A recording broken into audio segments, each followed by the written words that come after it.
Le gouvernement du Québec a annoncé que c'est le corridor nord, le tracé choisi pour le prolongement de la route 170 à Saint-Bruno et de la route 169 vers Allemand. Rappelons que le projet consiste à aménager une chaussée à 4 voies divisées pour contourner la municipalité de Saint-Bruno. Le ministère des Transports et de la Mobilité durable a pris la décision de retenir le corridor nord à la suite des résultats de l'étude d'opportunité et de différentes analyses. Le projet de réaménagement de cette route est la dernière étape de la construction du lien rapide entre Alma et la baie. Un corridor, il est très large. Donc là, il y aura des consultations pour faire le tracé officiel qui va être la route. Donc, les gens vont être rencontrés, tout ça, pour avoir le meilleur tracé possible avec le moins d'impact possible au niveau des commerces, au niveau des résidences, au niveau des terres agricoles.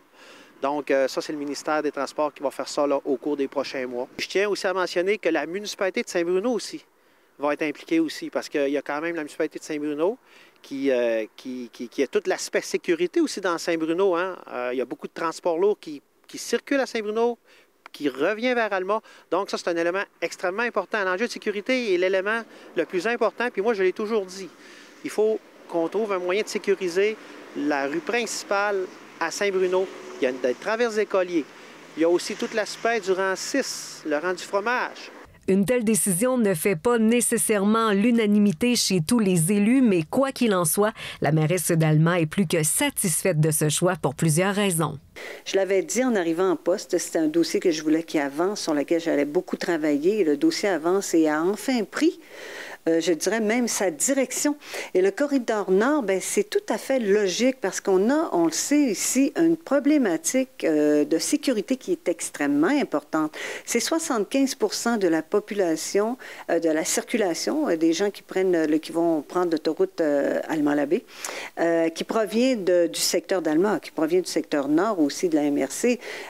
Écoutez, c'est 14 000 véhicules en 2019 qu'on a dénombrés. De ces 14 000-là, 75% proviennent du secteur d'Alma et ont à vivre et à subir de nombreuses fois au courant de l'hiver et même au printemps la fermeture de cette route-là.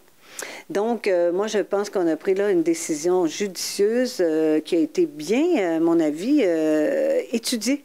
Bien, on le sait, ça a quand même pris 47 ans, là, mais les 20 dernières années, disons que ça a été un prolongement de cette étude. Le corridor nord, pour moi, est tout à fait d'une logique implacable. La liaison entre l'autoroute et la voie de contournement Maurice-Paradis, située à Alma, a certainement été un élément décisif. On a construit ici à la ville d'Alma la voie de contournement Maurice-Paradis, oui, qui a été mise en place pour venir dégager l'avenue du Pont puis faciliter, je dirais, ramener une fluidité au niveau là, de la circulation par rapport à toute la sortie des parcs industriels, c'est-à-dire les véhicules lourds qui ont évidemment transigé pour aller rejoindre l'autoroute Alma-la-Baie. Donc, il y a là un aspect de sécurité, il y a là un aspect aussi de développement économique important à considérer. On parle depuis 1976 d'une autoroute Alma-la-Baie.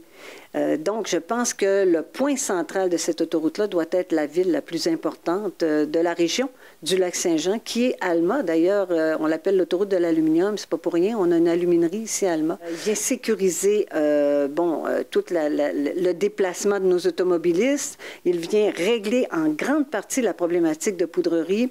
Il vient aussi contribuer à venir augmenter tout le développement économique de notre municipalité. On le sait qu'Alma est située en plein cœur de la région, donc porte d'entrée pour le parc des Laurentides, porte d'entrée pour l'autoroute Alma-la-Baie. Alors pour nous, c'est de nombreux avantages et on est très content de ça. Le conseil de ville d'Alma est très content de cette décision-là. Il faut, pour qu'on avance dans ce dossier-là, il faut qu'il soit dans le programme québécois d'infrastructure. Donc, en 2018, il ne l'était plus. On l'a remis, moi puis ma collègue, Mme Laforêt, dans le plan québécois d'infrastructure. Ça, c'est important. Il est encore là.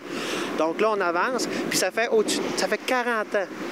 On peut-tu avancer, prendre des décisions dans le meilleur intérêt possible de tous les citoyens? Donc là, je pense qu'on peut poursuivre. Mais avant de continuer, il fallait avoir un corridor. Là, le corridor est déterminé. Donc la MTQ va pouvoir avancer au niveau des phases de planification-réalisation. Des séances d'information seront planifiées prochainement pour les citoyens et le ministère profitera de l'occasion pour recueillir leurs préoccupations et besoins.